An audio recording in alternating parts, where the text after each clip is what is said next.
ప్రత్యేకంగా 91వ కీర్తన చదువుకుందాం పిల్లరా.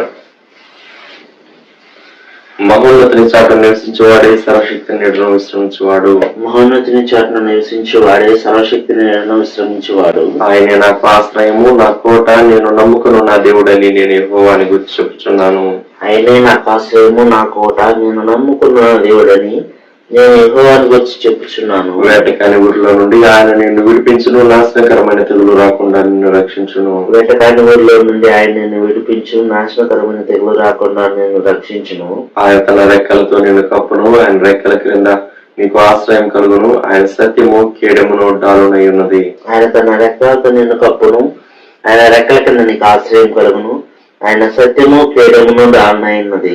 రాత్రి వేళ కలుగు భయమునకైనను, పగటి వేళ ఎగురు బాణమునకైనను, రాత్రి వేళ కలుగు భయమునకైనను, పగటి వేళ ఎగురు బాణమునకైనను, చీకటిలో సంచరించు తెగులునకైనను, మధ్యాహ్నమందు పాడు చేయు రోగమునకైనను నీవు భయపడుకుందువు. చీకటిలో సంచరించు తెగులకైనను, మధ్యాహ్నమందు పాడు చేయు రోగమునకైనను నీవు భయపడుకుందువు. నీ ప్రక్కన 1000 మంది పడినను, నీ కుడి పక్కన 10,000 మంది కూలినను అపాయం నీ అందుకు రాదు. నీ ప్రక్కన 1000 మంది పడినను, నీ కుడి ప్రక్కన 10,000 మంది కూలినను అపాయం నీ అందుకు రాదు. నీవు కన్నులారా చూచుండగా భక్తిహీనులకు ప్రతిఫలం కలుగును. నీవు కన్నులారా చూచుండగా భక్తిహీనులకు ప్రతిఫలం కలుగును. యెహోవా నీవే నా ఆశ్రయము అని నీవు మహోన్నతుడైన దేవుడు నీకు నివాసస్థలంగా చేసుకుని ఉన్నావు. యెహోవా నీవే నా ఆశ్రయము అని నీవు మహోన్నతుడైన దేవుని నీకు నివాసస్థలముగా చేసుకుని ఉన్నావు. నీకు అపాయమేమీ రాదు, ఏ తెగులును నీ గుడారం సమీపించదు. నీకు అపాయమేమీ రాదు, ఏ తెగులును నీ గుడారము సమీపించదు. నీ మార్గములన్నిటిలో నిన్ను కాపాడుటకు ఆయన నిన్ను గురించి తన దూతలకు ఆజ్ఞాపించును. నీ మార్గములన్నిటిలో నిన్ను కాపాడుటకు ఆయన నిన్ను గురించి తన దూతలకు ఆజ్ఞాపించును. నీ పాదములకు రాయి తగలకుండా వారు నిన్ను తమ చేతుల మీద ఎత్తి పట్టుకుందరు. నీ పాదములకు రాయి తగలకుండా వారిని తమ చేతుల మీద ఎత్తి పట్టుకుందరు. నీవు సింహములను నాగపామును త్రొక్కెదవు, కొదమ సింహములను భుజంగములను అనగదొక్కెదవు. నీవు సింహములను నాగపామును త్రొక్కెదవు, కొదమ సింహములను భుజంగములను అనగదొక్కెదవు. అతడు నన్ను ప్రేమించున్నాడు గనుక నేను అతన్ని తప్పించదను, అతడు నా నామం ఎరిగిన వాడు గనుక నేను అతని కనపరచదను. అతడు నన్ను ప్రేమించుచున్నాడు గనక నేను అతను తప్పించదను, అతడు నా నామం ఎరిగిన వాడు గనక నేను అతని కనపరచదను. అతడు నాకు మొరపెట్టగా నేను అతనికి ఉత్తరం ఇచ్చదను, శ్రమలో నేను అతనికి తోడై ఉండేదను, అతను విడిపించి అతని గొప్ప చేసేదను. అతడు నాకు మొరపెట్టగా నేను అతనికి ఉత్తరం ఇచ్చేదను, శ్రమలో నేను అతనికి తోడై ఉండేదను, అతని విడిపించి అతని గొప్ప చేసేదను. దీర్ఘాయు చేత అతనిని తృప్తిపరచదను, నా రక్షణ అతనికి చూపించదను. దీర్ఘాయువు చేత అతని తృప్తిపరచదను, నా రక్షణ అతనికి చూపించదను. ఆమేన్. Praise the Lord. అందరికీ వందనాలు. మన 40 దినాల క్రీస్తు శిలువ ప్రేమ ధ్యానాలు మనం ప్రారంభించుకుందాం పిల్లరా. దయచేసి అందరం ప్రార్థన చేసుకుందాం. ప్రార్థన.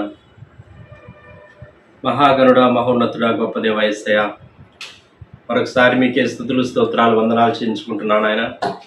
దేవా ప్రభువా, మా కొరకు కల్వరి శిలువలో మీరు చేసినటువంటి ప్రాణత్యాగాన్ని, పొందిన గాయాల్ని, పొందినటువంటి శ్రమని, బాధని, దేవా అవమానాన్ని దేవా మేము జ్ఞాపకం చేసుకొని కృతజ్ఞతగా దేవా మరి నాయన మిమ్మల్ని స్తుతిస్తూ దేవా మరి తండ్రి మీకు స్తోత్రాలు చెల్లిస్తూ దేవా మిమ్మల్ని కొనియాడుతూ మీ వైపు మేము చూడడానికి మాకు ఇస్తున్న ఈ మంచి సమయం కొరకు స్తోత్రాలు చెల్లించుకుంటున్నాడు ఆయన.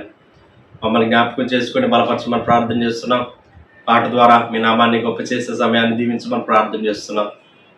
దేవా మరి తండ్రి హృదయ అంతరంగంలో నుంచి పాట పాడుతూ దేవా మీ వైపు చూస్తూ, మీ గాయాల వైపు చూస్తూ, దేవా సెలువులో మీరు పొందిన శ్రమల వైపు మేము చూస్తూ దేవా మరి తండ్రి నాయన మమ్మల్ని మేము తగ్గించుకుంటూ మీ నామాన్ని గొప్ప చేస్తూ హెచ్చిస్తూ మిమ్మల్ని స్తుతించడానికి మాకు సహాయం చేయమని ప్రార్థన చేస్తున్నాను ఆయన.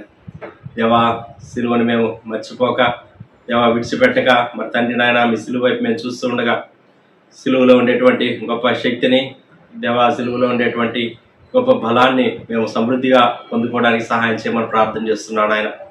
మీ వాక్యం ద్వారా మీరు మాతో మాట్లాడమని ప్రార్థన చేస్తున్నాం. మీ పక్షంగా నిలబడబోయేటువంటి మా దైవజనురాల్ని మరొకసారి మీ ఆత్మశక్తి బలంతో నింపి బలంగా మీరు వాడుకోమని ప్రార్థన చేస్తున్నాం. దేవా మీరు మాతో మాట్లాడుతూ వచ్చినటువంటి దినాలన్నిటి కొరకు స్తోత్రాలు.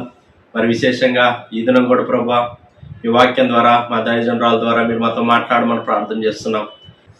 దేవా మరి నాయన సిలువలో ఉండేటువంటి ఆ యొక్క ప్రేమ ఎంతో గొప్పది దేవా, మా హృదయానికి అందనిది.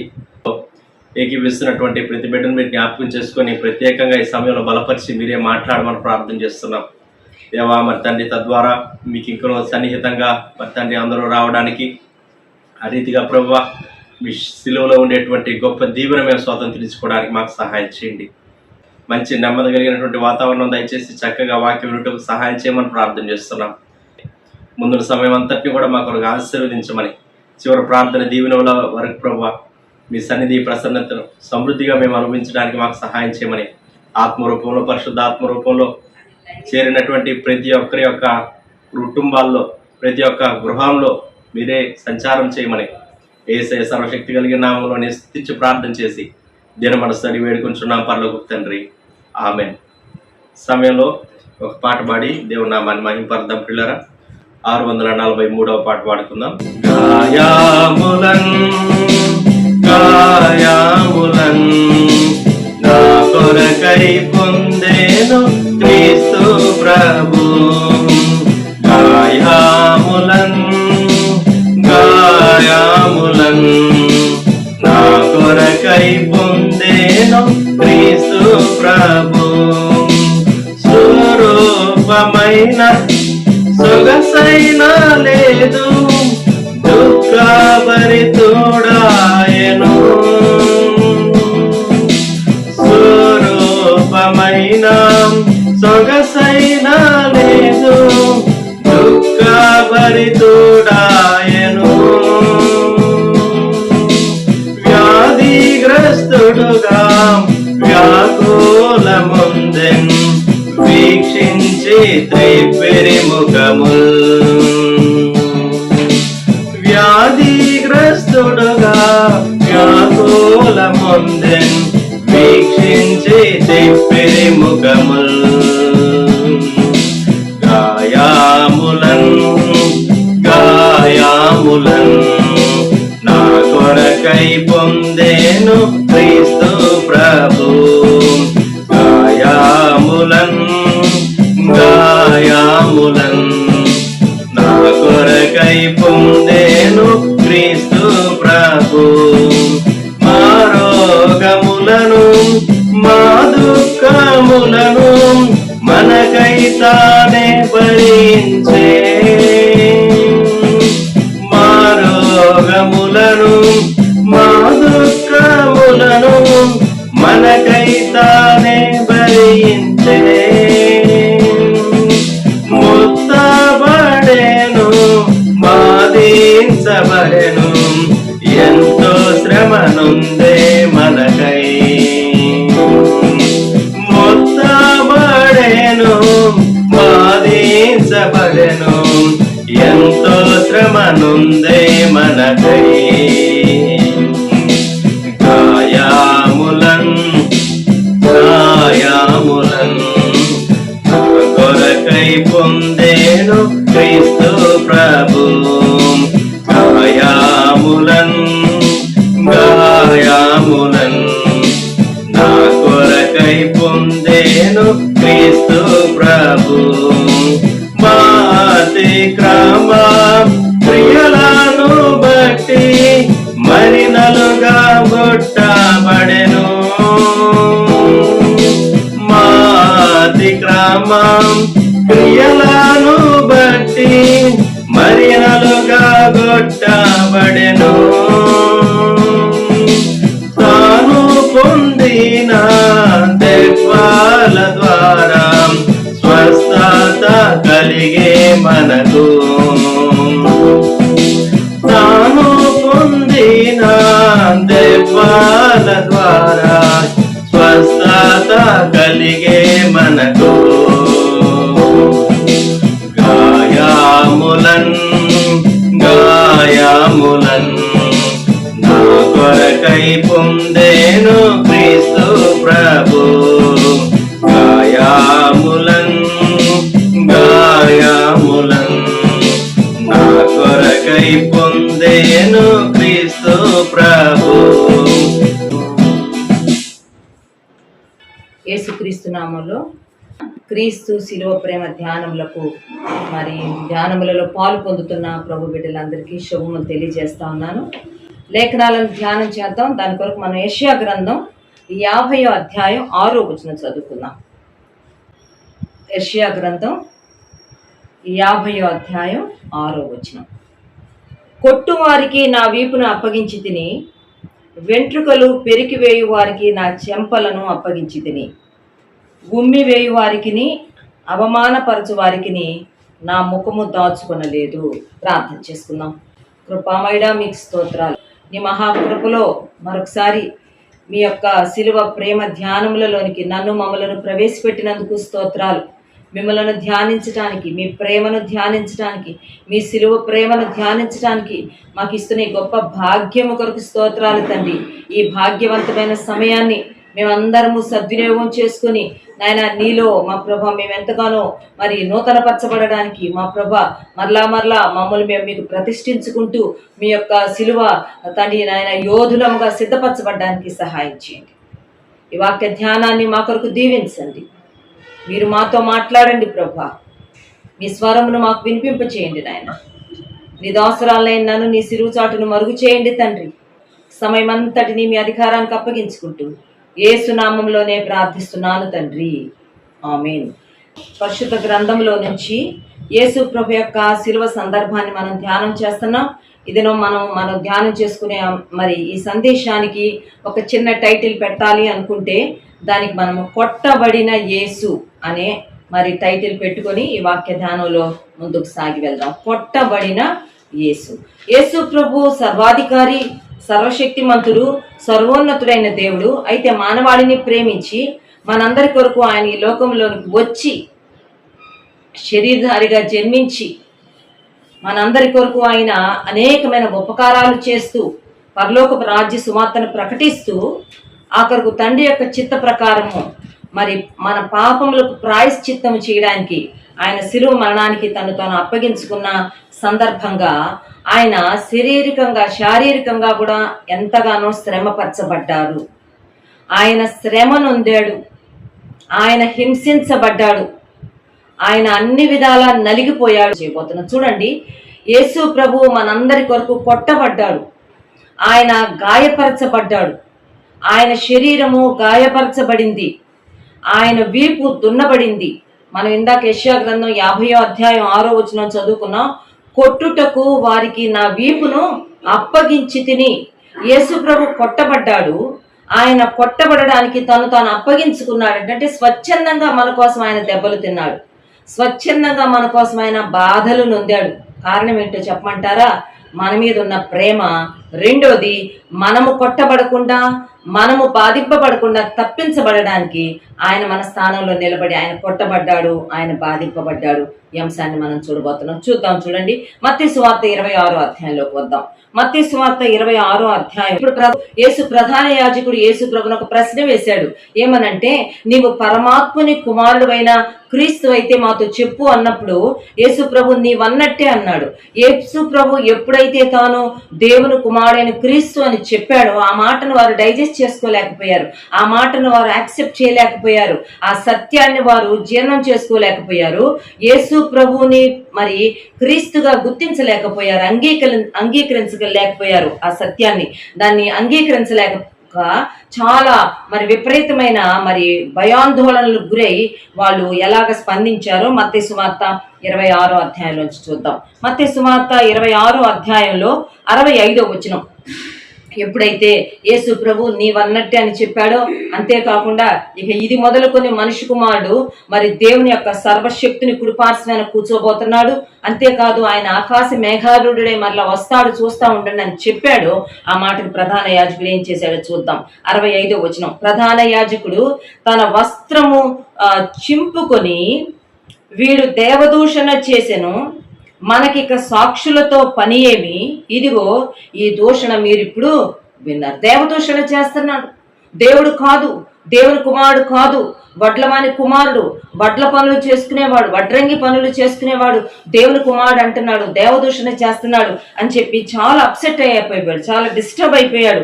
ఇంకేం చేయాలి ఇప్పుడు ఇతన్ని అన్నప్పుడంట ఆ దగ్గర ఉన్న వారందరూ కేకలు వేస్తున్నారు, వీడు మరణమునకు పాత్రుడని పలికారు. మరణానికే పాత్రుడు, ఇంకేం లేదు, మరణశిక్ష విధించాల్సిందే అని అన్నప్పుడు చూడండి 67వ వచనంలో, అప్పుడు వారు ఆయన ముఖము మీద ఉమ్మి వేసి ఆయనను గుద్దిరి.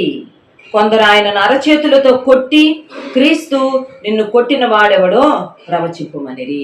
ఎప్పుడైతే ఈ యొక్క ప్రధాన యాజకుడు ఈయన దేవదూషణ చేస్తున్నాడు అన్నాడో, ఎప్పుడైతే అక్కడున్న వాళ్ళంతా ఇతను మరణమునకు పాత్రుడు అన్నారో, ఇంకా వాళ్ళు అప్పటికప్పుడే యేసు ప్రభుకి మరణాన్ని విధించాలని ప్రయత్నం చేశారు. వాళ్ళు ఆయన ముఖము మీద ఉమ్మి వేసి ఆయనను గుద్దిరి అని వ్రాయబడింది. ఎవరు గుద్దారు అని కనుక మనం చూస్తే ఆ యూదులేనండి చేసింది. యేసు ప్రభువును కొట్టడము ప్రారంభించింది ఎవరు అంటే తన స్వజనులే.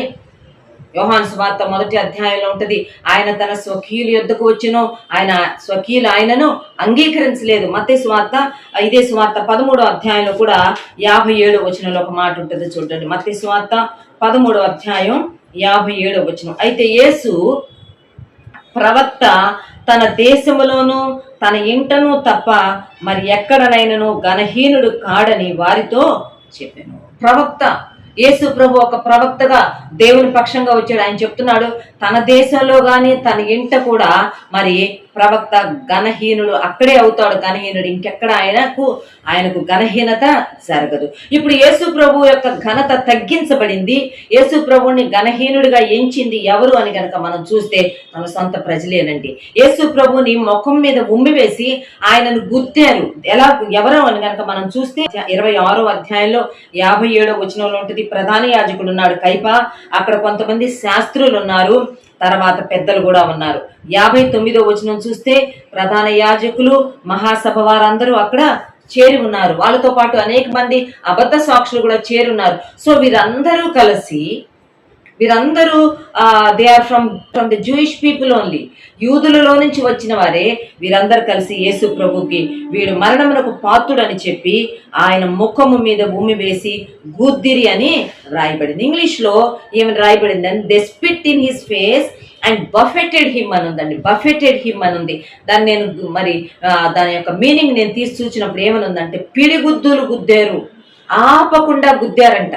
ముఖము మీద ఉమ్మి వేసి ముఖం మీద పిడిగుద్దులు గుద్దారు, ఆపకుండా గుద్దారు. ఎలా గుద్దారంటే ఇంకక్కడతో ఆ వ్యక్తి చనిపోవాలి, ఎందుకంటే వీడు మరణమునకు పాత్రుడు, వీడికి ఏమి చేయాలని ప్రధాన యాజకుడు అడగడం, వీడు మరణమునకు పాత్రుడు అని ప్రజలందరూ కేకలు వేసేటప్పటికి ఆ పిడిగుద్దులతోనే యేసు ప్రభుని చంపేయాలని చూశారు. వాళ్ళు దేవుణ్ణి తమ యొక్క చేతులతోనే పిడిగుద్దులతో ప్రభుని కొట్టడం మొదలుపెట్టారు. యేసు ప్రభు కొట్టబడ్డాడు. సుమ మనల్ని ప్రేమించి మహిమను విడిచిపెట్టి ఆ సమాధాన దేశాన్ని విడిచిపెట్టి తండ్రి కుడిపార్శ్వంలో ఉండుట విడిచిపెట్టకూడని భాగ్యం అని ఎంచుకొనక మన కోసం ఈ లోకంలోనికి వస్తే యేసు ప్రభు కొట్టబడ్డాడు. పిడిగుద్దులతో ఆయన ముఖం మీద గుద్దబడ్డాడండి. అంతేకాకుండా అక్కడ రాయబడింది కొందరు ఆయనను అరచేతులతో కొట్టి క్రీస్తు నిన్ను కొట్టిన వాడెవడో ప్రవచింపమన్నారంట. కొడతా ఉన్నారు, పిడిగుద్దులు కొడతా ఉన్నారు, ముఖం మీద ముసిగేసేసారంట. ముఖం మీద ముసిగేసి కొట్టేసేసి నిన్ను ఎవరు కొట్టారో ప్రవచింపమని చెప్పారు. యేసు ప్రభుని కొడతా ఉన్నారు. యేసు ప్రభు కొట్టడానికి తన ముఖాన్ని అప్పగించాడు, కొట్టడానికి తన వీపుని అప్పగించాడు, కొట్టడానికి తన శరీరాన్ని అప్పగించాడు. ఆలోచించాల్సిన వారంగా ఉన్నాం సుమా. ఈనాడు మనకు రక్షణ ఉచితం, ఈనాడు మనం నీతి ఉచితం. మనం ఉచితంగా యేసుక్రీస్తునందు నీతిమంతులంగా తీర్చబడ్డాం. ఉచితంగా మనకి ఇవ్వబడుతున్న ఈ నీతి అనే వస్త్రము, ఈ రక్షణ అనే వస్త్రము మనం ధరించుకోవడానికి ముందు ఆయన చెల్లించిన వెలేంటో మనం గ్రహించాల్సిన వారంగా ఉన్నాం. ఆయన పొందిన శ్రమ ఏంటో మనం గ్రహించాల్సిన వారంగా ఉన్నాం. తన స్వంత ప్రజలే తనను ముఖం మీద పిడుగుద్దులతో కొట్టారు. చచ్చిపోవాలి ఈ దెబ్బకన్నట్టుగా యేసు ప్రభుని కొట్టారు. తెల్లవారింది, ఉదయాన్నే యేసు ప్రభుని పిలాతు వద్దకు తీసుకుని వెళ్ళి పిలాతు ముందు నిలబెట్టినప్పుడు పిలాతు చాలా క్వశ్చన్స్ వేశాడు ప్రభుని. పిలాతు ముందు యూదులందరూ వచ్చి అనేక నేరాలు మోపుతూ వచ్చారు యేసు ప్రభు మీద. కానీ యేసు ప్రభు ప్రత్యుత్తరం ఏమీ ఇవ్వలేదు, ఆయన ఊరకనే ఉన్నాడంట.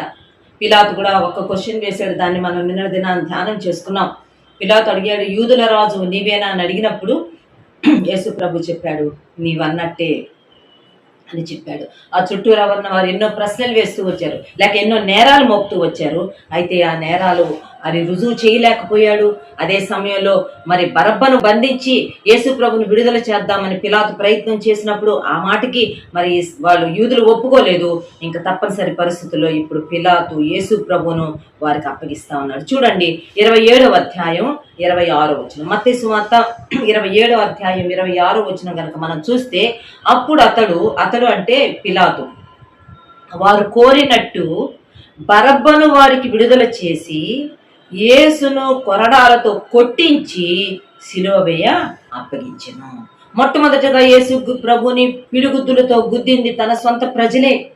ప్రధాన యాజకులు, శాస్త్రులు, పరిసయ్యులు, వాళ్ళు పెట్టుకున్న మనుషులు యేసు ప్రభువుని పిడిగుద్దులతో ఆయన మొక్క మీద కొట్టారు.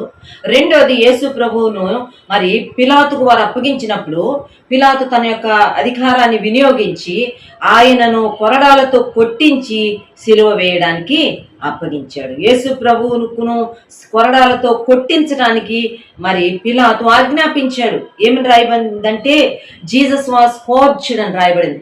స్కోర్చ్డ్ అని రాయబడింది. యేసు ప్రభు కొరడాలతో కొట్టించబడ్డాడంట. చాలా కఠినమైన పదమది. దాని గురించి మనం ఆలోచన చేస్తే కొరడాలతో చాలా సివియర్గా కొట్టమని, భయంకరంగా కొట్టొచ్చు. కొరడాతో నువ్వు ఎంత శక్తి అయినా పెట్టి, ఎంత వేగమైన పెట్టి, ఎంత మొరటు కఠినమైన మరి రఫ్ ఎండింగ్స్ ఉన్న కొరడాలతో అయినా నువ్వు యేసు ప్రభువును కొట్టొచ్చు అని చెప్పి వాళ్ళకి అధికారం ఇచ్చి పంపించేసేసాడండి. To whip severely and to cause severe suffering. ఎక్కువైన నొప్పి, ఎక్కువైన బాధ కలిగించేటట్లుగా కొరడాలతో కొట్టుకోండి అని చెప్పి యేసు ప్రభుని వారికి అప్పగించి పంపించేశాడు. ఇది రెండవసారి యేసు ప్రభు కొట్టుటకు తనను తాను అప్పగించుకున్నాడు. వారు కొట్టారండి. యేసు ప్రభుని కొరడాలతో కొట్టారు. They have whipped him severely. ఎంత సివియర్గా అంటే చాలా వర్ణనాతీతమైన బాధ. యేసు ప్రభు వీపు దున్నబడింది. నాగలి చాళ్లతో పొలం దున్నినట్టుగా యేసు ప్రభు వీపు దున్నబడింది. ఆ యొక్క కొరడా దెబ్బలకు యేసు ప్రభు వీపులో ఉన్న కండంతా చీలిపోయింది. రక్తపు చారలు, రక్తము కారిపోతా ఉన్నది. యేసు ప్రభు మన కోసం కొట్టబడ్డాడు. ఈ విషయాన్ని గురించి మరి మన మీద చదువుకున్న మూలవాక్యంలో ఉంది కదా, కొట్టుటకు వారికి నా వీపును అప్పగించాడు. ఎంత ప్రేమ కలిగిన దేవుడు! తన ముఖం మీద పిడుగుద్దులు కొడతా ఉంటే మౌనంగా ఉన్నాడు. తనను కొరడాలతో కొట్టడానికి పిలాతు అప్పగించినప్పుడు వారు చాలా విపరీతంగా కొరడాలతో కొడతంటే కూడా ఆయన దాన్ని సహించుకున్నాడు. ఆయన దాన్ని భరించుకున్నాడు. హెబ్రీ గ్రంథకర్త 12వ అధ్యాయంలో అంటాడు, రక్తము కార్చునంతగా అంటాడు. మన కోసం రక్తము కారునంతగా ఆయన శ్రమ పడ్డాడు. ఆయన శ్రమపరచబడ్డాడు. ఆయన ఎన్నో దెబ్బలు తిన్నాడు. దెబ్బలు కొట్టిన తర్వాత ఇప్పుడు సిలువ వేయడానికి ఆ యొక్క సైనికులకు అప్పగించారు. ఇప్పుడు ఈ రోమన్ సైనికులు యేసు ప్రభుని అధికార మందిరంలోకి తీసుకుని వెళ్ళారు. అక్కడికి వెళ్ళిన తర్వాత ఆయన ఒంటి మీద ఉన్న వస్త్రాలు తీసేశారు. ఎర్రని వస్త్రం ధరింపచేశారు. ఆ తర్వాత తల మీద ముళ్లతో అల్లిన ఒక కిరీటాన్ని తీసుకొచ్చి యేసు ప్రభు తల మీద పెట్టారు. నువ్వు రాజువు కదా, యూదుల రాజు అంటే నీవన్నట్టే అన్నావు కదా, ఈయన రాజు కాబట్టి ఈయనకి కిరీటం పెట్టాలని చెప్పి భయంకరమైన కర్రకు మరి ముండ్లతోటి కిరీటాన్ని అల్లి యేసు ప్రభు తల మీద అలాగే అదిమేశారండి, నొక్కేశారు. యేసు ప్రభు తల మీద ముళ్ళ కిరీటం ఉంచబడింది. అయితే ఇప్పుడు అనుకున్నారు రాజు కదా, ఈయన రాజు కాబట్టి ఈయనకి మనం కిరీటం పెట్టాము, ఇప్పుడు రాజు చేతిలో రాజదండం ఉంటది కదా అని చెప్పి ఒక రెల్లు తీసుకొని వచ్చి యేసయ్య చేతుల్లో పెట్టారు. పెట్టి ఇదిగో రాజా నీకు శుభం అని చెప్పి ఆయన అపహసిస్తున్నారు. ఆయన చేతుల్లో ఒక రెల్లు తీసుకొచ్చి పెట్టారు. నీకు శుభం అని చెప్పి అపహసించి ఆ తర్వాత ఏం చేశారంటే చూడండి, ఆ రెల్లునే తీసుకొని యేసు ప్రభువును కొట్టారు. 30వ వచనంలో చూద్దాం. మత్తయి సువార్త 27వ అధ్యాయం 30వ వచనం. ఆయన మీద ఉమ్మి వేసి ఆ రెల్లును తీసుకొని దానితో ఆయనను తల మీద కొట్టిరి. యేసు ప్రభువుని ఇప్పుడు తల మీద కొడతా ఉన్నారు. మొట్టమొదటిగా ఆయనను ముఖం మీద గుద్దారు. రెండోది ఆయనను వీపు మీద కొరడాలతో కొట్టారు.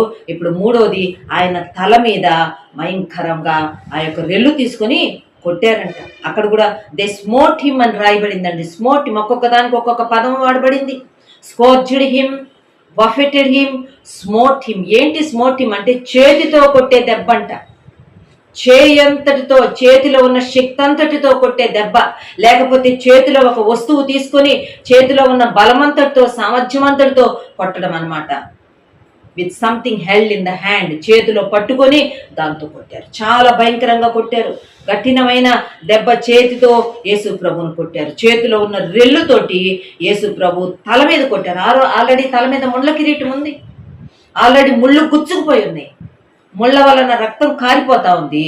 ఇప్పుడు ఆ ముళ్ళ కిరీటం మీద, తల మీద వారు ఆ రెల్లు తీసుకొని యేసు ప్రభువును కొట్టారు. ఎంత బాధాకరమైన పరిస్థితి ఒకసారి ఆలోచించాలి. అందుకే మొదటి పేతురు పత్రిక 2వ అధ్యాయం 25వ వచనంలో ఉంటుంది, క్రీస్తు మీ కొరకు బాధపడ్డాడు, ఆయన బాధించబడ్డాడు, ఆయన శ్రమ పట్టబడ్డాడు, ఆయన బాధించబడినను ఆయన నోరు తెరవలేదు. ఆయన ముఖం మీద పిడిగుద్దులతో గుద్దబడ్డాడు, కొరడాతో వీపు మీద కొట్టించబడ్డాడు, తల మీద రెల్లు తీసుకుని ఆయన్ను కొట్టారు. అక్కడితో అయిపోలేదండి. యేసు ప్రభు కలిగిన గాయాలు అక్కడితో ఆగిపోలేదు. యేసు ప్రభును కొట్టడం వాళ్ళు ఆపివేయలేదు. యేసు ప్రభును వాళ్ళు కొట్టడంలో వాళ్ళకి తృప్తి రాలేదు. They were beating him continuously. ఎలాగన్నా కొట్టాలి, ఎలాగన్నా బాధించాలి. ఆఖరికి ఏం చేశారంటే యేసు ప్రభుని తర్వాత వీళ్ళు కపాలం అనే స్థలానికి తీసుకుని వెళ్ళారు. ఆ కరకు కొయ్య సిలువను ఆయన భుజాల మీద పెట్టి యెరూషలేము వీధుల్లో ఆయన ఊరేగించుకుంటూ యెరూషలేము బయట ఉన్న కల్వరి అనే ఎత్తైన స్థలానికి యేసు ప్రభుని నడిపించారు.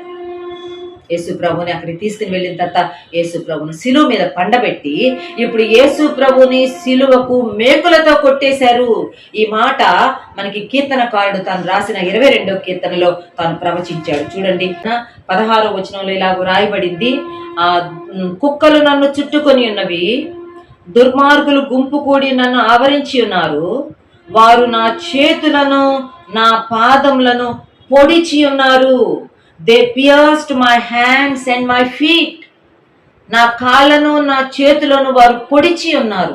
యేసేను సిలువ మీద యేసేను సిలువకు అంటగొట్టడానికి వాళ్ళు యేసేను సిలువకు అలాగే పొడిచేశారు, మేకులతో పొడిచారండి. కొలస్సే పత్రిక 2వ అధ్యాయంలో ఈ మాట మనకు కనబడుతుంది. కొలస్సే పత్రికలో పౌలు గారు దీన్ని బయటికి తీసుకొని వస్తున్నాడు. కొలస్సీలకు రాసిన పత్రిక 2వ అధ్యాయం 13 నుంచి 15 వచనాలలో ఈ సత్యాన్ని పౌలు ఒక ఆత్మ సంబంధమైన విధానంలో ఒక గొప్ప స్పిరిచువల్ ఎక్స్పోజిషన్తో దాన్ని బయటికి తీసుకొని వస్తున్నాడు. నేను 13 నుంచి 15 వచనాలు కలిసి ఉన్నాయి. సిలువలో ఏమి జరిగింది అంటే, మనకు విరోధముగా ఉండిన పత్రమును మేకులతో సిలువకు కొట్టి దాని మీది చేవ్రాతను తుడిచివేసి మనకు అడ్డము లేకుండా దాన్ని ఎత్తివేసి మన అపరాధములన్నిటినీ క్షమించి ఆయనతో కూడా మిమ్మును జీవింపచేశాను. ఏ సిలువలో యేసు ప్రభుని దేనితో కొట్టారని చూస్తే యేసు ప్రభును సిలువలో మేకులతో కొట్టారు. సిలువకు మేకులతో కొట్టారు. ఆయన కొట్టబడ్డాడు, పిడిగుద్దులతో కొట్టబడ్డాడు, కొరడాలతో కొట్టబడ్డాడు, రెల్లుతో కొట్టబడ్డాడు, మేకులతో సిలువకు కొట్టబడ్డాడండి. అక్కడితో కూడా ఆగిపోలేదు. వెళ్దాం చూడండి, యోహాను సువార్త 19వ అధ్యాయంలోనికి వెళ్దాం. యోహాను సువార్త 19వ అధ్యాయం 34వ వచనంలో యేసు ప్రభు బాధించబడుతున్న విధానాన్ని మనం చూస్తున్నాం. యేసు ప్రభుని మరి వాళ్ళు ఎలాగా ఎంత భయంకరంగా వాళ్ళు హింసకు శ్రమకు గురి చేస్తున్నారో మనం చూస్తున్నాం. 19వ అధ్యాయం యోహాను సువార్త 34వ వచనం, సైనికులలో ఒకడు ఈటెతో ఆయన ప్రక్కన పొడిచెను, వెంటనే రక్తమును నీళ్లును కారెను. One of the soldiers with a spear pierced his side. ప్రక్కలో ఈటెతో పొడిచారు, పక్కలో ఈటెతో యేసు ప్రభును కొట్టారండి. ఒకే కొట్టు, ఒకే దెబ్బ, పక్క చీలిపోయింది. ఆ డొక్కలో నుంచి ఇంకా ఏమన్నా ఉందేమో, ప్రాణం ఉందేమో, ఆ ఒక్క దెబ్బ గుండె దాకా వెళ్ళాలని కొట్టారు. రక్తము అప్పటికే కారిపోయింది, ఏమీ లేదు. ఆ మిగిలిన కొంచెం రక్తము, నీళ్లు కూడా కారిపోయింది. యేసు ప్రభు మన కొరకు కొట్టబడ్డాడు. కొట్టబడిన యేసును మనం చూద్దామా? గాయాలు పొందిన యేసును మనం చూద్దాము. చూడండి మనం ఎంత డెలికేట్గా ఫీల్ అవుతూ ఉంటామో, అసలు మానసికంగా ఎంత హర్ట్ అయిపోతాం కదా. ఎవరన్నా మనల్ని కొడితే, లేక మన పిల్లలు ఎవరన్నా కొడితే, లేక మన ఇంటి వారిని ఎవరన్నా కొడితే ఎంత రోషం వస్తుంది మనకి, ఎంత అఫెండ్ అయిపోతాం, ఎంత హర్ట్ అయిపోతాం మనం. కొట్టడం అనేది చాలా బాధాకరమైన విషయం, కొట్టడం అనేది చాలా అవమానకరమైన విషయం. కొట్టడం ద్వారా మనల్ని చేతగాని వాళ్ళని చేశారని చెప్పి మనం మానసికంగా ఎంతో కృంగిపోతాం. అయితే యేసు ప్రభు మన కొరకు ఆయన కొట్టబడ్డాడు సుమా, ఆయన గాయాలు పొందాడు. జకర్యా గ్రంథంలోనికి వెళ్దాం. ఒక ప్రవచనం యేసు ప్రభుని గురించి చెప్పబడింది. జకర్యా గ్రంథము 13వ అధ్యాయం 6వ వచనం చూద్దాం. ఎవరు కొట్టారు యేసు ప్రభుని? ఎందుకు ఈ గాయాలు వచ్చినాయి? ఎందుకు ప్రభు ఈ గాయాలు భరించాడని చూస్తే జకర్యా గ్రంథము 13వ అధ్యాయం 6వ వచనం నేను చదువుతున్నాను. నీ చేతులకు గాయము లేమని వారు అడుగగా వాడు, ఇవి నిశ్చయముగా అతడు మన రోగములను భరించెను, మన వ్యసనములను వహించెను, అయినను మొత్తబడిన వానిగాను, దేవుని వలన బాధింపబడిన వానిగాను, శ్రమ నొందిన వానిగాను మనం అతనిని ఎంచితిమి. నిశ్చయముగా అతడు మన రోగములను భరించాడు, మన బాధలు భరించాడు, మనని భరించడానికి వచ్చాడు ఆయన ఈ లోకంలోనికి. ఆయన మన కోసం ఆయన బాధింపబడ్డాడు, దేవుని వలన బాధింపబడిన వానిగాను, శ్రమ నొందిన వానిగాను మనం అతనిని ఎంచితిమి. 5వ వచనం చదువుతున్నాను. మన అతిక్రమ క్రియలను బట్టి అతడు గాయపరచబడెను, మన దోషములను బట్టి నలుగగొట్టబడెను, మన సమాధానార్థమైన శిక్ష అతని మీద పడెను, అతడు పొందిన దెబ్బల చేత మనకు స్వస్థత కలుగుతుంది. ఆలోచన చేయండి. ఎందుకు ఆయన దెబ్బలు తిన్నాడు? ఎందుకు ఆయనకి ఇంత బాధ? ఎందుకు ఆయనకి ఇంత హింస అని చూస్తే చాలా స్పష్టంగా యెషయా ప్రవక్త చెప్తున్నాడు, మన అతిక్రమ క్రియలను బట్టి, for hour transgressions he was wounded. మన అతిక్రమ క్రియలను బట్టి అతడు గాయపరచబడ్డాడు, మన దోషములను బట్టి అతడు ఎందుకు యేసుప్రభు గాయాలు? ఎందుకు యేసుప్రభు 5 మారులు గాయపరచబడ్డాడు? 5 విధానాలలో ఆయన గాయపరచబడ్డాడు తెలుసా? మన అతిక్రమ క్రియలను బట్టి అతడు గాయపరచబడ్డాడు సుమా. మన దోషములను బట్టి అతడు నలుగొట్టబడ్డాడు. ఆయన నలుగొట్టబడింది మన కోసం, ఆయన గాయపరచబడింది మన కోసం. మన సమాధానార్థమైన శిక్ష ఆయన మీద పడిందంట. మనకు రావాల్సిన శిక్ష ఆయన మీద పడింది. మనం చేసిన పాపములకు, మన పాప జీవితానికి రావాల్సిన శిక్ష యేసు ప్రభు మీద పడింది. ఆయన మన సమాధానార్థమైన శిక్ష ఆయన భరించాడు. అంతేకాదు అతడు పొందిన దెబ్బల వల్ల మనకు స్వస్థత కలుగుతుంది. ఇది మనం చాలా గ్రహించాల్సిన వారంగా ఉన్నాం, ఆలోచించాల్సిన వారంగా ఉన్నాం. యేసు ప్రభు మన కోసం కొట్టబడ్డాడు, యేసు ప్రభు మన కోసం బాధించబడ్డాడు, ఆయన నలగగొట్టబడ్డాడు. ఆయన అతిక్రమము చేసి కాదు, ఆయన దోషములు చేసి కాదండి. యేసు ప్రభు ఇంత శిక్ష గుండా వెళ్తున్నది ఆయన చేసిన దేనిని బట్టి కాదు. యోహాను సువార్త 8వ అధ్యాయంలో యేసు ప్రభు అన్నాడు, అసలు నాలో దోషం ఉన్నదని మీరు ఎవరు రుజువు చేయగలరు? Who can prove? ఎవరైనా మీరు చూపించగలరని అడిగితే ఎవరు చూపించలేకపోయారు సుమా. ఆయన పాపము చేసి కాదు, ఆయన దోషము చేసి కాదు, కానీ ఆయన తన వారనుకున్న మనము చేసిన మన అతిక్రమముల కొరకు, మన దోషముల కొరకు ఆయన నలుగొట్టబడ్డాడు. ఆయన మరి మన కోసం నిజంగా బాధించబడ్డాడనే విషయాన్ని మనం జ్ఞాపకం పెట్టుకోవాల్సిన వారంగా ఉన్నాం. యాక్చువల్గా మన ఆత్మీయ పరిస్థితిని గురించి కనుక మనం ఒకసారి ఆలోచన చేస్తే చూద్దాం. చూడండి, యెషయా గ్రంథంలో యెషయా ప్రవక్తే దేవుని ప్రజల యొక్క, మానవాళి యొక్క ఆత్మీయ స్థితిని లేక దుస్థితిని గురించి ఒక మాట రాస్తున్నాడు. యెషయా గ్రంథము 1వ అధ్యాయము 5-6 వచనాలు చదువుతాను. యెషయా గ్రంథము 1వ అధ్యాయము 5-6 వచనములు. నిత్యము తిరుగుబాటు చేయొచ్చు, మీరేలా ఇంకనూ కొట్టబడుదురు? ప్రతి వాడు నడినెత్తిని వ్యాధి కలిగి ఉన్నాడు, ప్రతివాని గుండె బలహీనమయ్యను, అరకాలు మొదలుకొని తల వరకు స్వస్థత కొంచెమైనను లేదు, ఎక్కడ చూచినను గాయములు, దెబ్బలు, పచ్చి పుండ్లు, అవి పిండబడలేదు, కట్టబడలేదు, తైలముతో మెత్తన చేయబడలేదు. ఇది మానవుని యొక్క పరిస్థితి. ఇప్పటి వరకు మనం కొట్టబడిన యేసును గురించి చూచాము, లేక గాయాలు పొందిన యేసును గురించి మనం చూస్తున్నాము, యేసు ప్రభు యొక్క గాయాల గురించి మనం వివరించుకున్నాము. కానీ యాక్చువల్గా గాయాలు ఉన్నది మనకు సుమా. యాక్చువల్గా దెబ్బలు తినున్నది మనము, నలిగిపోయినది మనము, మన యొక్క నడినెత్తిన వ్యాధి కలిగి ఉన్నామంట. మన పాపము వలన మన పరిస్థితి చాలా దుర్భరంగా ఉంది సుమా. మనం పాపాన్ని ఆశించి పాపము దిశగా పరుగులెత్తినందుకు మన జీవితం ఎంతో దుర్భరమైన పరిస్థితుల్లో ఉంది. అరకాలు మొదలుకొని నడినెత్తి వరకు స్వస్థత కొంచెమైనా లేదంట. తర్వాత ఎక్కడ చూసినా గాయాలు, దెబ్బలు, పచ్చి పుండ్లు, అవి పిండబడలేదు, కట్టబడలేదు, తైలంతో మెత్తన. చూడండి, లూకాసు వార్త 10వ అధ్యాయంలో ఒక ఉపమానాన్ని నేను జ్ఞాపకం చేస్తాను.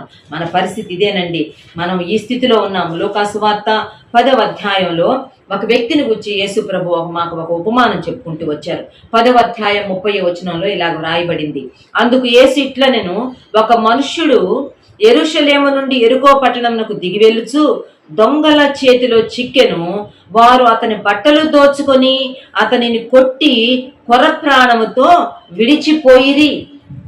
ఒక మనిషి ప్రయాణం చేస్తున్నాడు. ఎటు నుంచి ఎటు ప్రయాణం చేస్తున్నాడంటే యెరూషలేము నుంచి యెరికోకు ప్రయాణం చేస్తున్నాడంట. యెరూషలేము దేవుని పట్టణము, కానీ ఆ వ్యక్తి ప్రయాణం చేస్తుంది దేవుని పట్టణమైన యెరూషలేమును విడిచిపెట్టి యెరికో పట్టణం వైపు ప్రయాణం చేస్తాడు. యెరికో శాపానికి గుర్తు, యెరికో శాపగ్రస్తమైన పట్టణము. ఆ శాపగ్రస్తమైన పట్టణం వైపు, పాపంతో నిండి ఉన్న యెరికో పట్టణం వైపు ప్రయాణం చేస్తున్నాడు. దేవుని విడిచిపెట్టి నిజ దేవుని ఎరుగక, దేవుని ప్రేమను గుర్తించక, దేవుడు మనకిచ్చిన ఆధిక్యతలను మనం వాటిని ఐడెంటిఫై చేయక, వాటిని మనం ఆలోచించక, అవగాహన లేక మనం యెరికో వైపు మనం పరుగులు తీసాం.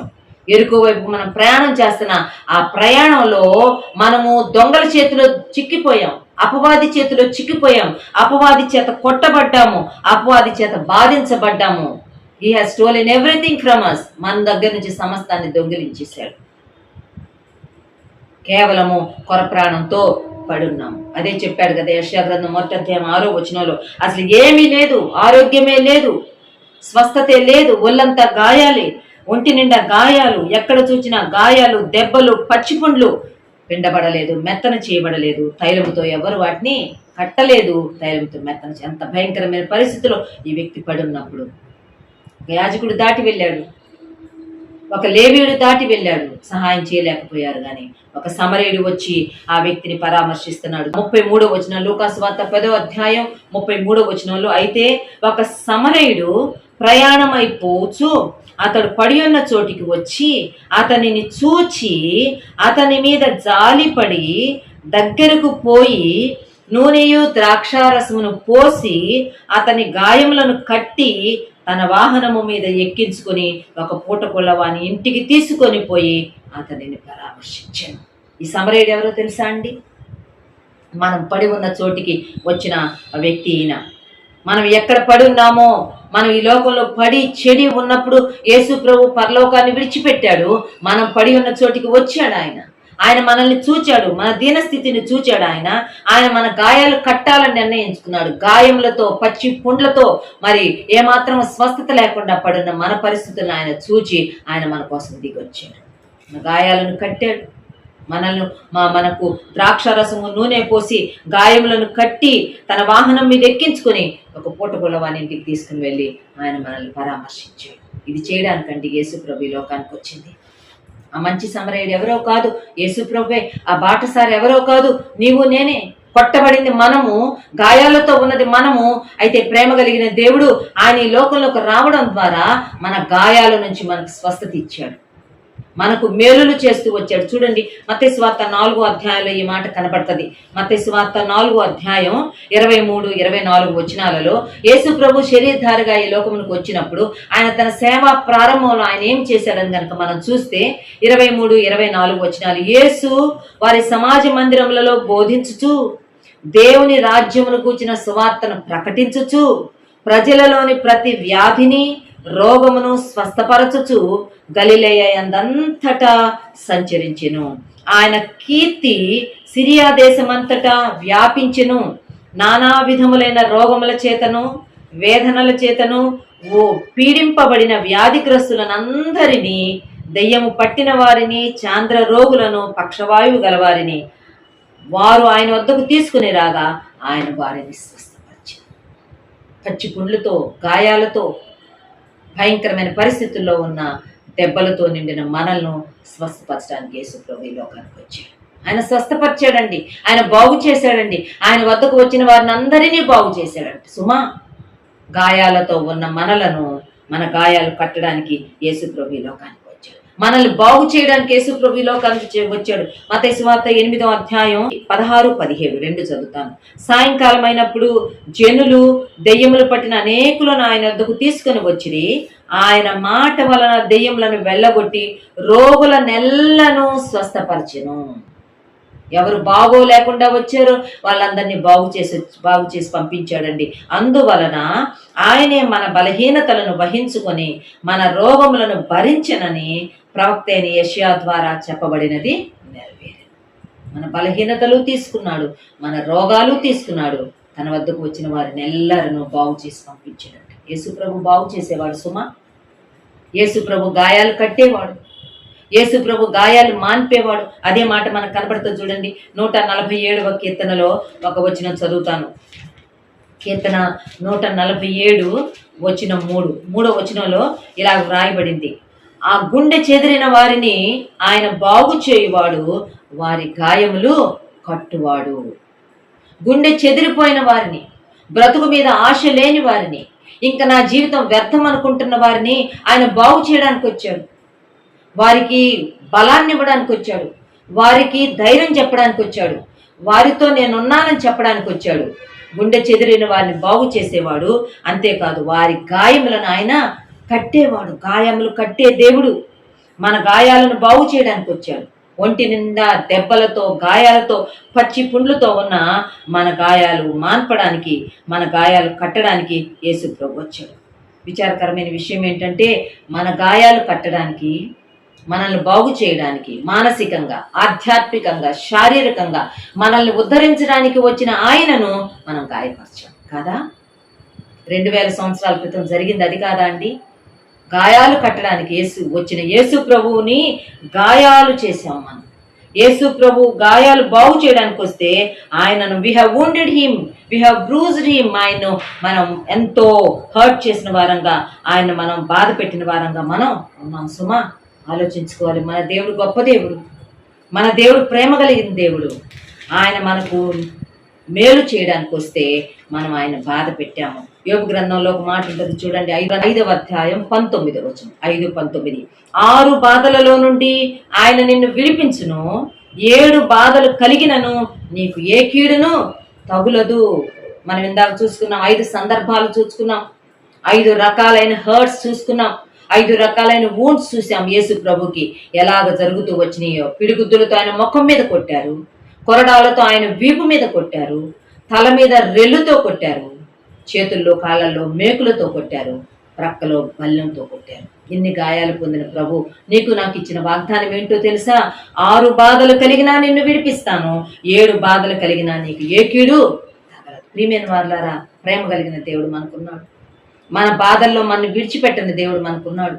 మన గాయాలను మాన్పే దేవుడు మనకున్నాడు. మనల్ని బాగు చేసే దేవుడు మనకున్నాడు. యేసు ప్రభు వచ్చాడో తెలుసా? మనల్ని బాగు చేయడానికే, మనల్ని ఉద్ధరించడానికే, మన గాయాలు కట్టడానికే, మన సమాధానార్థమైన శిక్ష మోయడానికి యేసు ప్రభు వచ్చాడు. అర్థం చేసుకోవాలి. ఇంకా ఒకవేళ ఈ కుడికిలో పాలు పొందుతున్న వారు ఎవరైనా యేసు ప్రభుతో ఒక వ్యక్తిగతమైన అనుసంధానంలోనికి రాకపోతే దయచేసి ఈ క్రీస్తు శిలువ ప్రేమ ధ్యానములను సద్వినియోగం చేసుకోండి. ఇంత ప్రేమ మనకెక్కడ దొరకదు, ఇంత త్యాగం మనకెక్కడ లేదు. యేసు ప్రభులాగా మనల్ని అర్థం చేసుకునే వాళ్ళు లేరు సుమా. మన గాయాలు మాన్పడానికి వచ్చాడు, మన బాధల్లో మనతో ఉండడానికి ఆయన వచ్చాడు. అటువంటి ప్రభువుని మనం బాధపరిచాము, అటువంటి ప్రభువును మనము గాయాలు పాలు చేశాము. అయితే ఎంత గొప్ప మాట మనం ఇందా చదువుకున్నామంటే, యెషయా గ్రంథం 53వ అధ్యాయం 5వ వచనంలో ఆయన గాయాల వలన మనకు పాప క్షమాపణ అంట. ఆయన గాయాలు పొందింది మన పాప క్షమాపణ కోసం అంట. మన అతిక్రమ క్రియలను బట్టి అతడు గాయపరచబడెను, మన దోషములను బట్టి అతడు నలుగుగొట్టబడ్డాడు. ఆయన నలుగుగొట్టబడ్డాడు, మన అతిక్రమాలు తీరిపోయినాయి. ఆయన గాయపరచబడ్డాడు, మన దోషాలు తొలగిపోయినాయి అండి. ఎంత గొప్ప విషయం కదా! ప్రేమ కలిగిన దేవుడు తన ప్రియకుమారుడైన యేసుక్రీస్తు యొక్క శిలువ యజ్ఞాన్ని బట్టి, శిలువ యాగాన్ని బట్టి మన పాపాలు క్షమిస్తానంటున్నాడు, మన అతిక్రమాలు తుడిచివేస్తానంటున్నాడు. ఇది నీవు విశ్వాసంతో తీసుకోవాల్సిన విషయం సుమా. కేవలము ప్రభునందు విశ్వాసం ఉంచడం ద్వారా నీ అతిక్రమాలు కడిగి వేయబడతాయి, నీ దోషాలు తుడిచివేయబడతాయి అని చెప్తున్నాడు. యెషయా గ్రంథంలో ఒక అద్భుతమైన మాట ఉంటుంది, ఆయన మన పాపములను తన వీపు వెనక వేసుకుంటానన్నాడు. ఎంత మంచి దేవుడు అండి! తన వీపును మన కోసం కొరడాలతో కొట్టించుకోవడానికి అప్పగించుకున్నాడు. మన దోషములను తన వీపు వెనక వేసుకుని చూడనంటున్నాడు ఇంకెప్పటికీ. మీకు ఆ గ్రంథంలో ఉంటుంది, సముద్ర అగాధాలలో మన దోషములను ఆయన పాతి పెట్టాడంట. ఇంకా మళ్ళీ తవ్వన వాటిని, ఇంకా మరలా వాటిని తోడని నేను బయటికి, ఇంకా మళ్ళీ వాటిని గురించి నేను మాట్లాడను అని చెప్తున్నాడు. అంత శాశ్వతమైన నిత్యమైన కార్యం యేసు ప్రభు సిలువలో చేయడానికి నిర్ణయించుకున్నాడు ఆయన. అందుకే ఆయన దెబ్బలు లెక్క చేయలేదు, గాయాలు లెక్క చేయలేదు, రక్తస్రావం లెక్క చేయలేదు, అవమానం లెక్క చేయలేదండి. నిర్లక్ష్యపరచబడ్డాడు సుమా. సిలువలో ఆయన నిర్లక్ష్య పెట్టబడ్డాడు. అయినా కానీ అంతటిని ఆయన ఎన్నిక చేయలేదు. నిన్ను నన్ను ప్రేమించి నీ కోసం నా కోసం ఆయన తన ప్రాణాన్ని పెట్టాడు. మన గాయాలు మాన్పడానికి యేసుప్రభు ఈ లోకంలోకి వచ్చాడు. గాయాలతో ఉన్న మనల్ని చూచి యేసుప్రభు ఈ లోకంలోకి వచ్చాడు. మన గాయాలు మాన్పాడు, మనకు ఆరోగ్యం ఇచ్చాడు, అంతేకాకుండా మనకు స్వస్థత ఇచ్చాడు. అటువంటి ప్రభువును మనం గాయాలు పాలు చేశాం. గాయాలు పాలు చేస్తే ఎంత గొప్ప దేవుడు అంటే, ఆ గాయాలనే మన ఆత్మరక్షణకు, ఆ గాయాలనే మన స్వస్థతకు కారణంగా మార్చేశాడు. అదే మనం 5వ వచనంలో చూసాం. యెషయా 53:5లో అతడు పొందిన దెబ్బల వలన మనకు స్వస్థత కలుగుచూ ఉన్నది. అతని గాయాల వల్ల మనకు పాప క్షమాపణ, అతని దెబ్బల వల్ల మనకు స్వస్థత సుమా. ఇది మనం గ్రహించాలి, ఇది మనం తీసుకోవాల్సిన వారంగా ఉన్నాం, ఇది మనం అందుకోవాల్సిన వారంగా ఉన్నాం. ఈ సిలువ ప్రేమ ధ్యానాలలో క్రీస్తు సిలువ యొక్క దీవెన సంపూర్ణంగా స్వతంత్రించుకుందాం, సొంతం చేసుకుందామండి. మనం మన కొరకు కొట్టబడిన యేసును మనం వెళ్ళి హత్తుకోవాల్సిన వారంగా ఉన్నాం. ప్రభా, నా కోసం అను దెబ్బలు తిన్నది, నా కోసం అను అవమానం పొంది. చూడండి, ముఖం ఎంత సెన్సిటివ్ పార్ట్, ముఖం మీద పిడిగుద్దులు తిన్నాడు.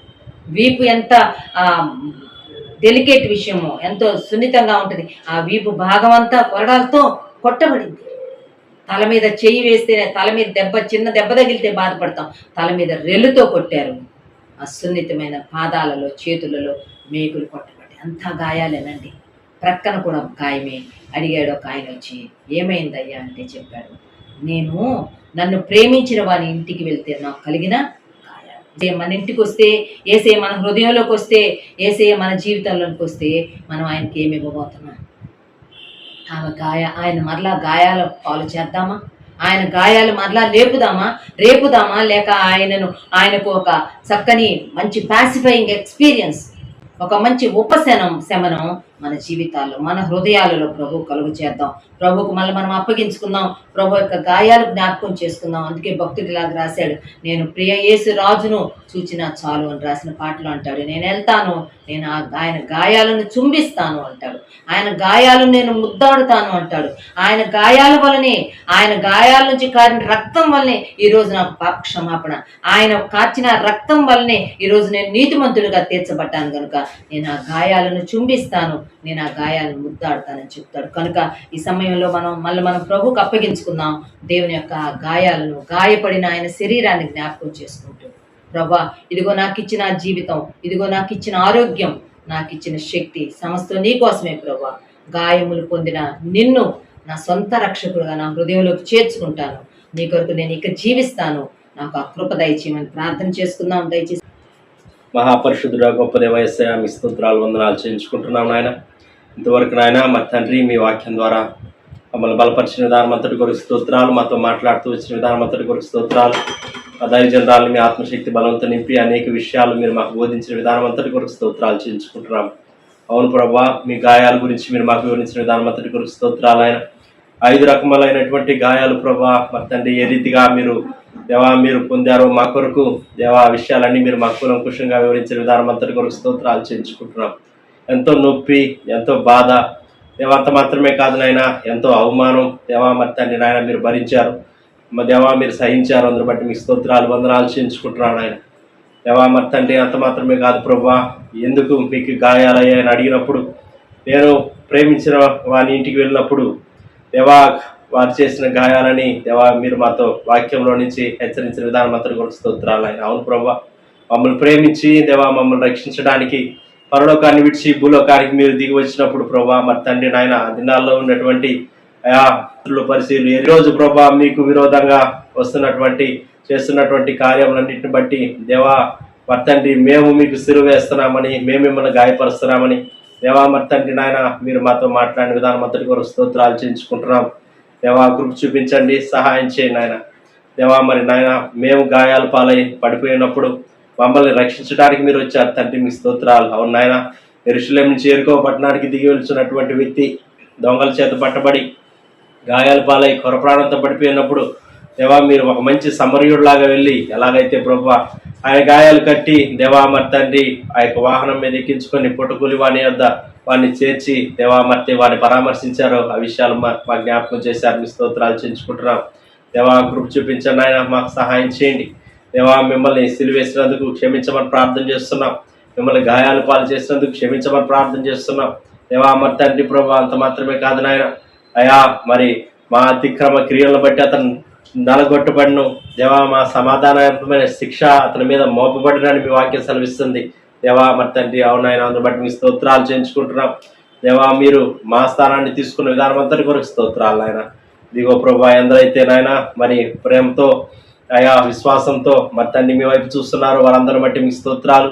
ఎంతమంది అయితే ఈ సమయంలో ప్రభా మిమ్మల్ని రక్షకుడిగా చేర్చుకోవాలని సిలువలో పొందినటువంటి గాయాలు తమ కొరకే అని వాళ్ళు అర్థం చేసుకొని గ్రహించి దేవా, ఇదిగో నా జీవితం మీకు సమర్పిస్తున్నానని ఎందరైతే సమర్పించుకుంటున్నారో వారందరినీ కూడా మీరు బలపరచమని ప్రార్థన చేస్తున్నాను ఆయన.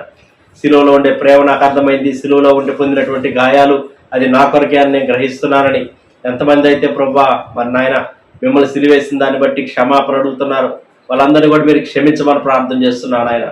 ఇంతవరకు ప్రభా మీ సిలువ ప్రేమను అర్థం చేసుకోక మీకు దూరంగా ఉండి వారి యొక్క క్రియలను బట్టి దేవా మరి తండ్రి నాయన గాయపరుస్తున్నారు. దేవా మరి తండ్రి నాయన వాళ్ళు ఎంతమంది అయితే ప్రభా మీ వైపు ఈ సమయంలో తిరుగుతున్నారో వాళ్ళందరినీ జ్ఞాపకం చేసుకొని నిజమైన రక్షణలోనికి, నిజమైన మారుమనసులోనికి, నిజమైన పాప క్షమాపణలోనికి మీ బిడ్డలందరినీ మీరు నడిపించమని ప్రార్థన చేస్తున్నాం. తద్వారా రక్షణ కార్యాలు కుటుంబాల్లో జరిగించండి. నేను నా ఇంటి వారు యెహోవాను సేవించదమన్న వాక్కులు వాగ్దానాలు ప్రభా మీ బిడ్డల పక్షంగా గొప్పగా నెరవేర్చమని ప్రార్థన చేస్తున్నాను. ఆయన ప్రభా నేరుగా ప్రభా మరి ఆ యొక్క గృహాల్లోనికే మీరు వాక్యాన్ని తీసుకెళ్తూ ఉండగా ప్రభా అయా మరి ప్రతి ఒక్కరు కూడా ప్రభా ఇంటిళ్ళ పాది రక్షించబడ్డానికి సహాయం చేయమని ప్రార్థన చేస్తున్నాను. ఆయన మాకు రక్షకుడు మీరు, అందరూ బట్టి మీ స్తోత్రాలు. ఆయన దేవా యేసు అనగా రక్షకుడు మేము దేవా పిలుచుకుంటూ ఉండగా ప్రభా రక్షణ కార్యాన్ని మీరు పరలోకాన్ని విడిచి భూలోకానికి వచ్చినటువంటి మీ ఉద్దేశాన్ని అద్భుతంగా ప్రభా ప్రతి కుటుంబంలో మీరు నెరవేర్చమని ప్రార్థన చేస్తున్నాం. మీ స్తోత్రాలు. ఆయన అంత మాత్రమే కాదు ప్రభా మీ సిలువలో శక్తి ఉందని, దేవా మీ సిలువ యొక్క దేవా గాయాల వల్ల మాకు స్వస్థత వస్తుందని మీరు వాక్యంలో చదివించిన ప్రకారం దేవా ఆరోగ్యంతో ఉన్న వారిని ముట్టండి, స్వస్థపరచమని ప్రార్థన చేస్తున్నాం. సిలువలో ఉండేటువంటి శక్తి సంపూర్ణంగా ప్రభా మరి తండ్రి ప్రతి ఒక్కరు పొందుకోవడానికి సహాయం చేయమని ప్రార్థన చేస్తున్నాను. ఆయన అంధకార క్రియలు లయపరచడానికి మీరు ప్రత్యక్షమైనారని వాక్యం సెలవిస్తుండగా దేవా ఎవరైతే అంధకార చీకటి శక్తుల చేత ఇబ్బంది పడుతున్నారో, ఆటంకపరచబడుతున్నారో దేవా గొప్ప కార్యాలు, అద్భుత కార్యాలు, ఆశ్చర్య కార్యాలు వాళ్ళ కుటుంబాల జీవితాల్లో జరగకుండా దేవా మరి తండ్రి ఆటంకపరచబడుతున్నారు వాళ్ళందరికీ గొప్ప విడుదల మీరు అనుగ్రహించమని ప్రార్థన చేస్తున్నాం. మీ నామానికి భయం తెచ్చుకోండి దేవా. వ్యక్తిగతంగా మీ విడుదల చేసుకున్న ప్రతి ప్రార్థన మీరు ఆలకించి గొప్ప జవాబు మీరు అనుగ్రహించమని ప్రార్థన చేస్తున్నాం. సమస్త విషయాల్లో సహాయం చేయమని విన్న వాక్కు మా అందరి హృదయాల్లో మరొకసారి మీరు ఎన్నీరు కట్టి ఫలింపజేసి దేవా ఆత్మానుసారంగా వాక్యానుసారంగా ముందుకు సాగిపోవడానికి గొప్ప ఆత్మీయ శక్తి, బలం, సమృద్ధిగా మా అందరికి కూడా మీరు అనుగ్రహించి మీ నామానికి మహిమ తెచ్చుకోమని నజరేయుడు నిజరక్షకుడైనటువంటి యేసుక్రీస్తు వారి అతి పరిశుద్ధమైన నామంలోనే స్తుతించి ప్రార్థన చేసి దేని మనసు అడిగి వేడుకొంచున్నాం పరలోకపు తండ్రి, ఆమేన్. తండ్రి అని దేవుని యొక్క ప్రేమ, కుమారుడైన యేసుక్రీస్తు యొక్క కృప, పరిశుద్ధాత్మ యొక్క సన్నిధి సదాకాలం మనందరికీ సదా తోడై ఉండి ప్రభు మహిమను పొందును గాక. ఆమేన్.